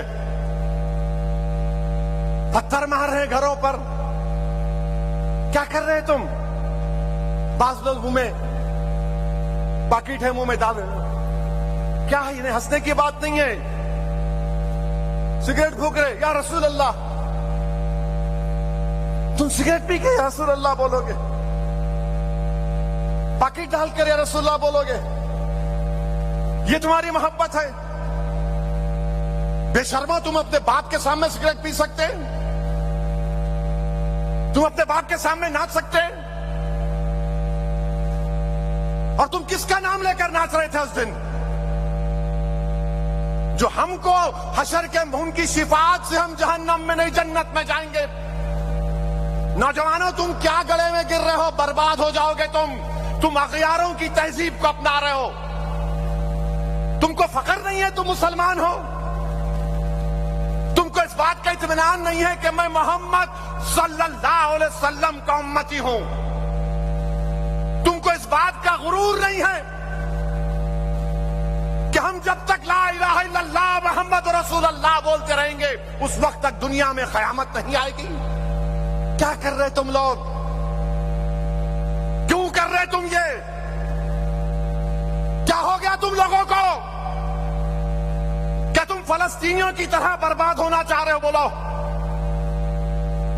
کیا تم لیبیا میں جو بربادی ہونا چاہتے ہو؟ کیا تم کو دکھ نہیں رہا ہے اطراف میں تمہارے کیا ہو رہا ہے؟ مگر نہیں، حیدرآباد میں تمہاری طاقت سیاسی جماعت ہے، تمہاری دعاؤں سے تو ہم جو چاہے کر لیں گے۔ نہیں نوجوانوں، بدلو اپنے آپ کو۔ اگر تم نہیں بدلے تو یاد رکھو تم اپنی خبر کو کھود رہے ہو، تم غیروں کی تہذیب کو اپنا رہے ہو۔ ارے کم سے کم جلوس میں تو ڈی جے نہیں، بلکہ میں تو تلنگانہ حکومت سے یہ اپیل کروں گا، کسی بھی مذہب کا جلوس ہو اس میں کوئی ڈی جے نہیں آنا چاہیے، چاہے مسلمانوں کا ہو، ہندو کا ہو، کسی کا بھی ہو۔ کیوں ڈی جے ہونا چاہیے؟ ریلیجیس پروسیشن میں ڈی جے کا کیا کام؟ اگر کسی کو ڈی جے ہونا تو جا کے ان کلبوں میں بیٹھو جہاں پر فحشہ حرکتیں ہوتی ہیں، جہاں پر ننگا ناچ ہوتا ہے۔ مگر کم سے کم میرے آقا محمد صلی اللہ علیہ وسلم، ہمارے نبی، ہمارے آقا رحمت اللہ عالمین کا نام لے کر تو تم مت ناچو، ایسا اچھل رہے۔ کیا ہو گیا تم لوگوں کو؟ تم اس طرح اچھل رہے ہو۔ ارے تم کو اچھلنا اس وقت ہے جب تم کسی ایک ولی کے سامنے بیٹھ کر اپنے دل پر ضرب مارو، اللہ اللہ اللہ۔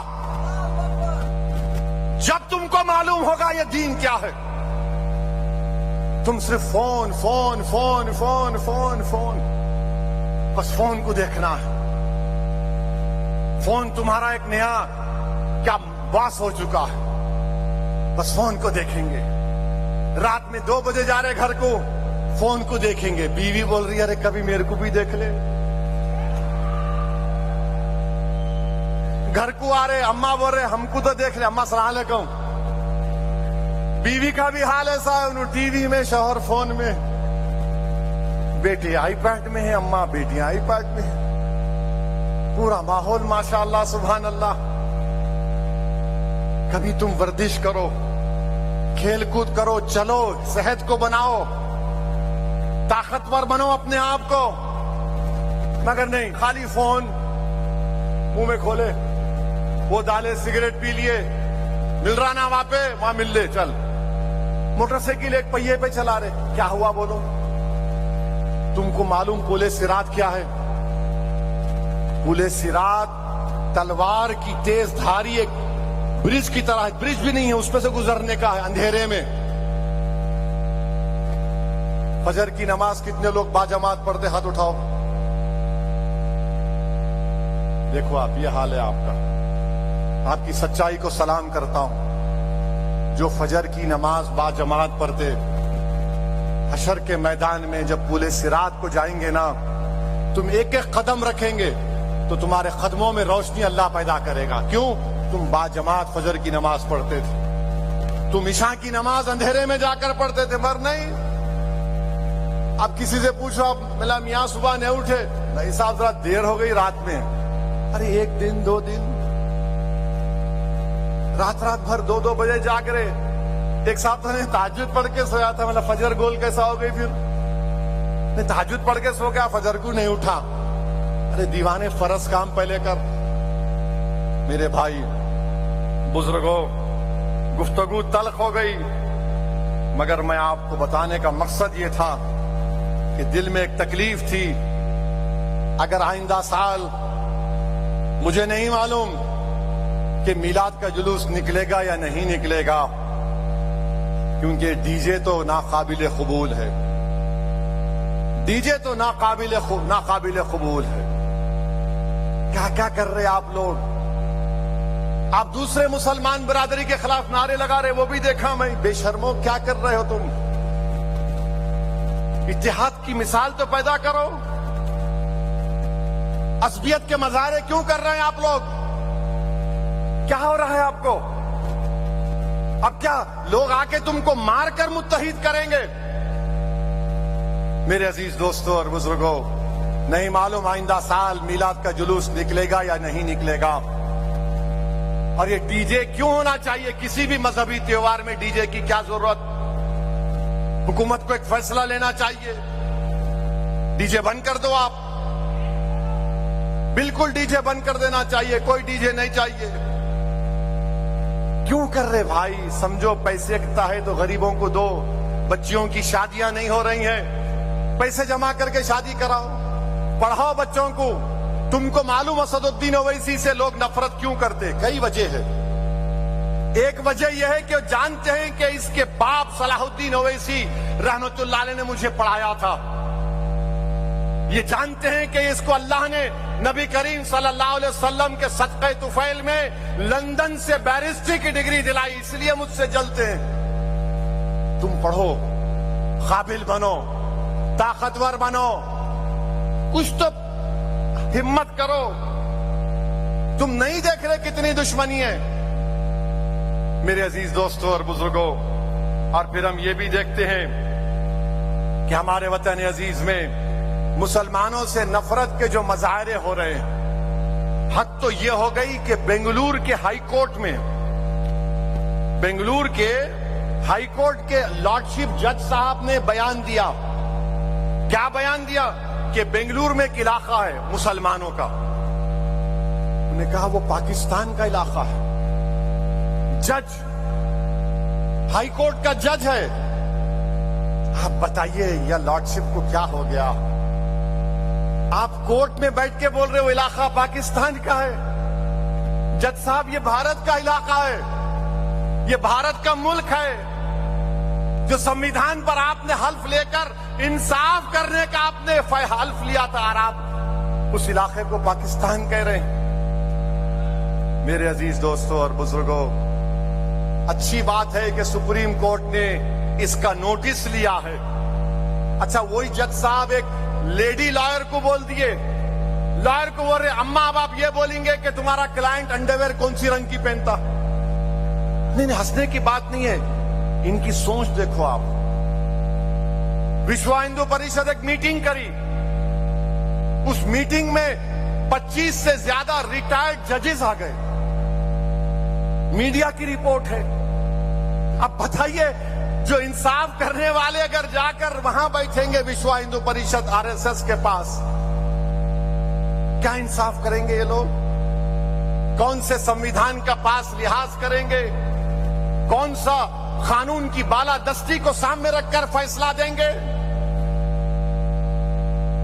میں بھارت کے مسلمانوں سے اپیل کر رہا ہوں، دیکھو ان چیزوں کو، محسوس کرو ان چیزوں کو، اور پھر ہم نہیں دیکھتے کہ ایک کریم نگر کا MP ہے جو بھارت کی کیبنٹ میں وزارت داخلہ کا منتری ہے، کریم نگر میں یہ بول رہا ہے کہ بھارت کے مدرسوں میں AK-47 سکھایا جاتا جھاڑو کے ساتھ۔ ارے تم ہوم منسٹر ہو، اتنی نفرت تم کو کیوں ہے کریم نگر کے MP؟ AK-47 مدرسوں میں سکھایا جاتا، راجا رام موہن رائے، منشی پریم چند مدرسوں میں نہیں پڑھے تھے؟ یہ کہہ رہا ہے مدرسوں میں AK-47 سکھایا جاتا۔ سنو کریم نگر کے MP، تمہاری RSS آزادی کی لڑائی میں کوئی رول ادا نہیں کی تھی۔ RSS کے لوگ میاں مٹھو بن کر بیٹھے تھے، انگریزوں سے قربانیاں ہم مسلمانوں نے دی، انگریزوں کے خلاف لگائیں گے، انگریزوں کے خلاف یہ مدرسے والوں نے جہاد کا فتویٰ دیا تھا۔ سنو کریم نگر کے MP، کریم نگر کے MP انگریزوں کے خلاف علامہ فضل حق خیرآبادی نے جہاد کا فتویٰ دیا تھا۔ کالا پانی کی سزا علامہ فضل حق خیرآبادی کو ہوئی، اسی کالا پانی بھی علامہ فضل حق خیرآبادی کا انتقال ہو گیا۔ سنو کریم نگر کے MP، تمہاری RSS کچھ نہیں کی بھارت کی آزادی کی لڑائی میں۔ مراد آباد کے عالم دین حضرت کافی جب پھانسی کے پھندے پر جا رہے تھے تو مسکرا رہے تھے، نعت شریف پڑھ رہے تھے۔ تم نہیں جانتے ہماری تاریخ کو کریم نگر کے MP، تم کو اسلامہ فوبیا کی ایک بیماری ہے، مسلمانوں سے نفرت کرنا تمہاری فطرت ہے، اور تمہارا پرائم منسٹر جھوٹا ہے۔ سب کا ساتھ، سب کا وکاس، سب کا وشواس، اور یہ کریم نگر کا ان کا کیبنٹ کا منتری AK-47 سکھایا جاتا کہتے۔ ارے تو کہے کا ہوم منسٹر ہے، اس مدرسے میں AK-47 نکالا تو؟ کون سے مدرسے میں AK-47 ہے؟ ہمارے مدرسوں میں موڈی، ہمارے مدرسوں میں بچوں کو زبان سے نرم گفتگو کرنا سکھایا جاتا، ہمارے مدرسوں میں بچوں کو اللہ کا خوف پیدا کیا جاتا، اور محمد صلی اللہ علیہ وسلم پر مر مٹنے کا جذبہ سکھایا جاتا ہے۔ یہ ہمارے مدرسے، انہوں آگے بول رہے AK-47۔ اچھا AK-47 آپ ہوم منسٹر ہیں نا، منی پور میں 800 ہتھیار پولیس کے لے کے بھاگ گئے، اب تک نہیں ملے۔ ارے جانا وہاں پہ منی پور کو، تو موڈی نہیں گئے منی پور کو، وہاں پر عیسائی لوگوں کا، مہیلاؤں کا، خواتین کا ریپ ہوا، 1-2 نہیں 100 کی تعداد میں۔ پولیس کے جہاں ہتھیار رکھا جاتا ہے وہاں سے 800 ہتھیار لوٹ کے بھاگ گئے۔ ہم لوگ بولتے نا خواجہ کا لنگر لوٹ کے جا، پورے ہتھیار لوٹ کے بھاگ گئے۔ انہوں بولے مدرسوں میں AK-47۔ ذرا منی پور کو جاؤ منتری جی، اچھی سیکیورٹی رکھ کے جانا، وہاں نہیں جائیں گے۔ مگر ہمارے موڈی جی کیا کیے؟ منی پور جل رہا ہے، پچھلے 1 سال کے قریب ہو گیا. یوکرین کی جنگ بند کرانے کے لیے NSA کو بھیجے، پوٹن کے پاس، زیلنسکی کے پاس. مودی جی گھر میں آگ لگی اس کو تو بجھاؤ. گھر میں آگ لگی، گھر کی فکر نہیں ہے. یوکرین میں جنگ نہیں ہونا. کیا ایکٹنگ کرتے، واہ. وہاں زیلنسکی کے پاس گئے، ہاتھ پکڑ لیے، بہت خراب ہوا، کتنے بچے مر گئے. مودی منی پور میں 100 کی تعداد میں عیسائی عورتوں کی عصمت ریزی کی گئی. چرچز 100 سے زیادہ چرچز کو جلا دیا گیا. آپ وہاں کیوں نہیں جاتے مودی جی؟ نہیں، یوکرین کی جنگ بند کرائیں گے، پوٹن سے ملیں گے. کیا بات ہے. گھر جل رہا ہے مگر گھر کی فکر نہیں. مگر پڑوسی کے گھر میں جھانک رہے، کیا پکڑا دیکھتا ہوں ذرا. مودی جی یہ جھانکنا چھوڑ دو، اچھا نہیں ہے. اب وہ کیا کیا ہو گئی نہیں معلوم. یوکرین، اب آپ دیکھو جشن رحمت العالمین ہے. یہ جو مکے کے مشرکین ایسی کرتے تھے، جب رسول اللہ صلی اللہ علیہ وسلم ان کو دعوت حق دیتے تھے تو سیٹی مارتے تھے. اگر جذبات کے مظاہرے کرنا ہے تو نعرہ لگاؤ، نعرے تکبیر، نعرے تکبیر. یہ ہونا. اب سنو، سنو ابھی سنو. 3:30 ہو گئے. ہاں ٹائم ہے. میں نہیں جا رہا ہوں. میرا آپ کا دفتر ہے، اپنا گھر ہے. کون روکتا اپنے گھر میں؟ اپنا گھر ہے، بیٹھو. دارالسلام ہے. ابھی تو اور بولنا ہے، ذرا مسالہ بہت ہے آج. ہاں تو اب آپ دیکھو بلڈوزر. یہ بلڈوزر جو ہے، سنیے بلڈوزر جو ہے کہاں لکھے جی؟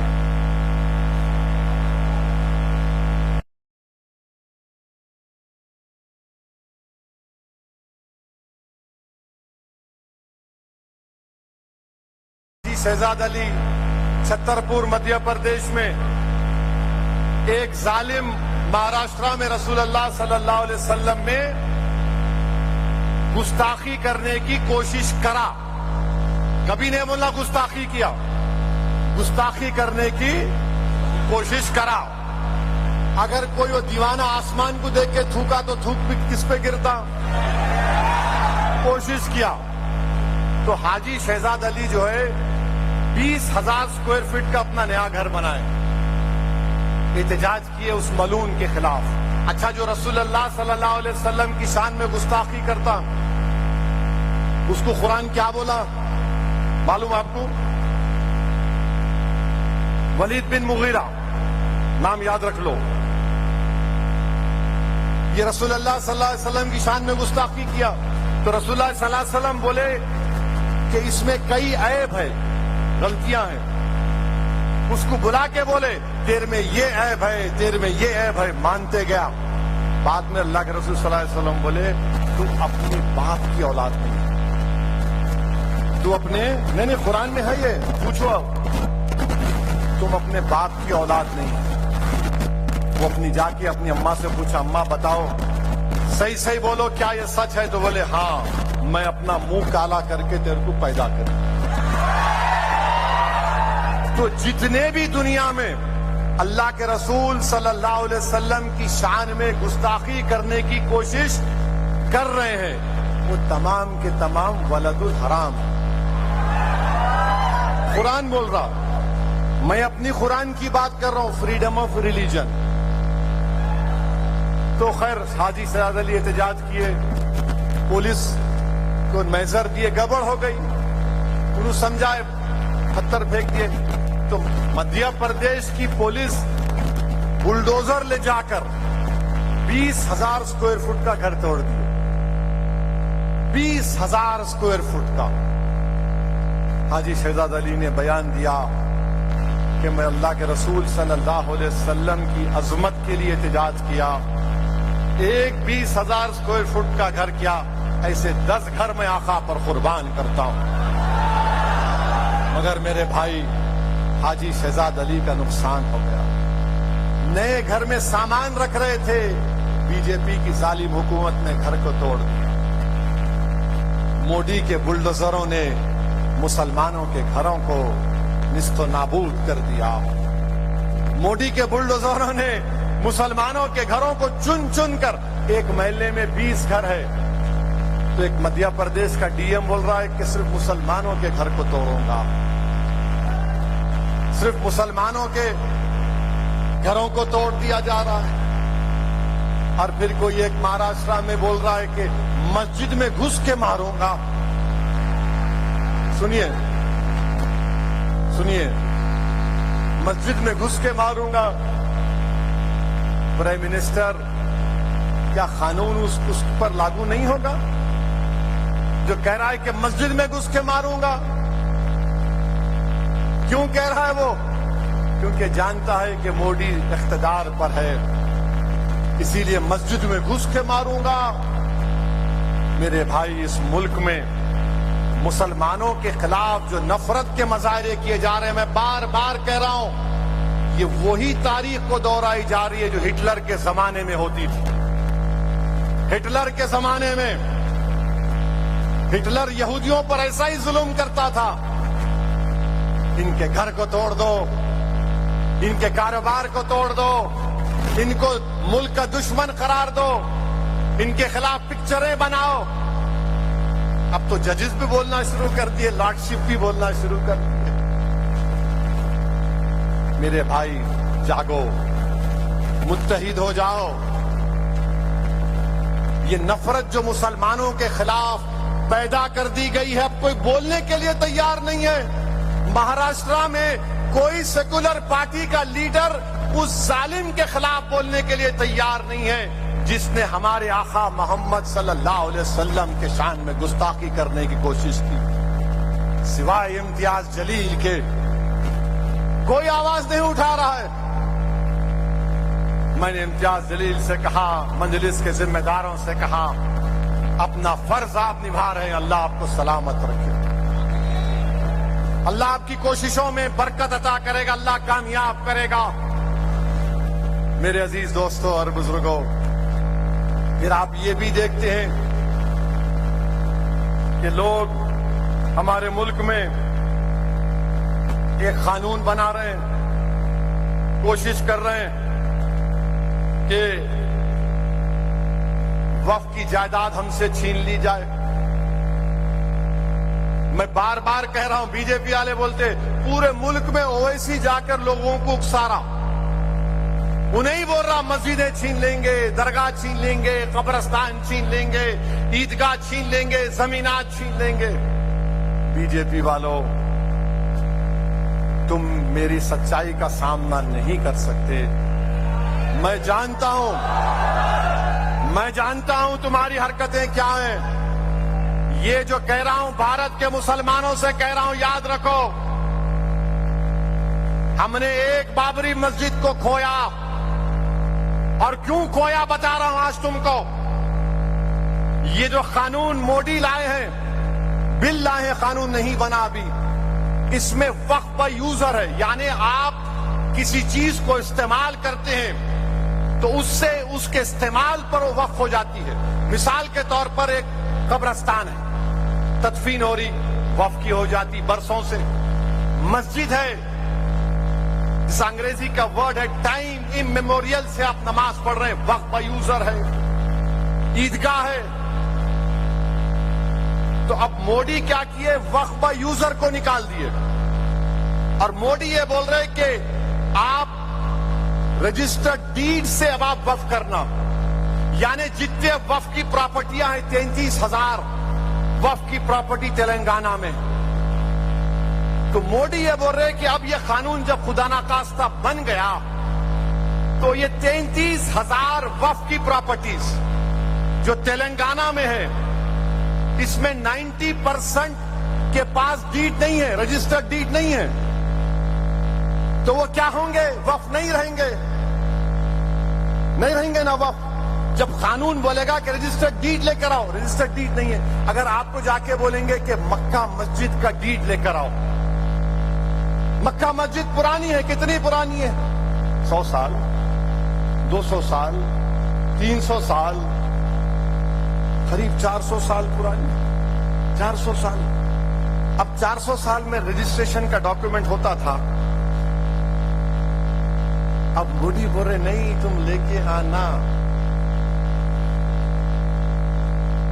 لے کے آنا. تو گئی ہماری مسجد، جاتی نہیں جاتی. وقف کا یوزر ختم ہوا تو گیا نا. اب سپریم کورٹ میں جب بابری مسجد کا فیصلہ آیا، سپریم کورٹ نے کہا کہ مسلمانوں نے بابری مسجد کو یوز نہیں کر رہی تھی،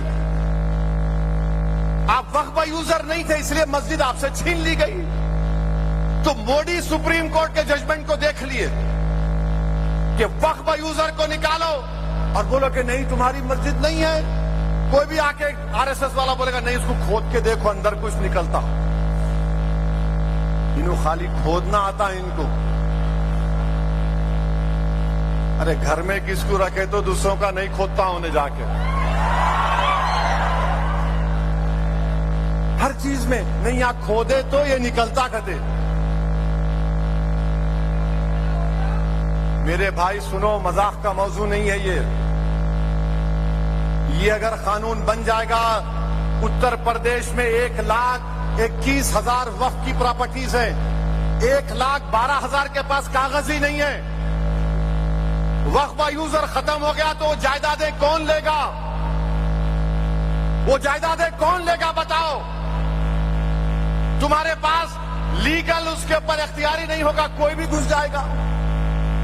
وقف کا یوزر نکال دیا. اچھا اور ایک بات یاد رکھو آپ، یہ بار بار ٹی وی پہ آ کے یہ RSS کی ذہنیت کے لوگ ایک بات بولتے ہیں. کیا بولتے ہیں؟ وقف بورڈ میں 8,70,000 کی پراپرٹی ہے اور 9,40,000 ایکڑ زمین ہے. یہ بولتے ٹی وی پہ ہر اینکر میں. وقف بورڈ کے پاس جو ہے 9,40,000 ایکڑ ہے. آرمی اور ریلویز کے بعد وقف کے پاس اتنی پراپرٹی ہے. کبھی کبھی دل بولتا ہے کہ میڈم یا اس اینکر سے بولنا پڑے گا، بابو ہم کیا کان میں پھول لگا کے لال بس سے اترے؟ ابھی آپ کو بتا تو ان کی جھوٹ. تمل ناڈو میں ٹیمپل اور مٹھ کی جو زمین ہے 4,78,000 ایکڑ ہے خالی تمل ناڈو میں. مندر اور مٹھ کی کتنی ہے؟ 4,78,000. بولو 4 لاکھ. اب آندھرا پردیش کو آ جاؤ، جہاں پر چیریٹیبل ہندو ریلیجیس انسٹیٹیوشن کہتا ہے کہ وہاں پر ہندو اینڈومنٹ کی 4 لاکھ 4,78,000 8,78,000 ہو گئے. انہوں کیا باجا بجا رہے؟ 9,40,000. اب ایک 2 ریاست کو ملائے تو 8,78,000 ہو گئے. اب اس کے بعد آپ جاؤ تلنگانہ میں 87,000 ایکڑ زمین ہندو اینڈومنٹ بورڈ کی خالی. اب یہ تینوں کو ملاتے جاؤ 4,78,000 4 لاکھ تمل ناڈو کے، 4 لاکھ آندھرا کے، تلنگانہ کے 87,000. اب اوڈیشہ کو جاؤ آپ، اوڈیشہ میں خالی 13 ہمارے ہندو بھائی بہنوں کے مندروں کی جائیداد، صرف 13 کی کیک کی رپورٹ ہے 12,000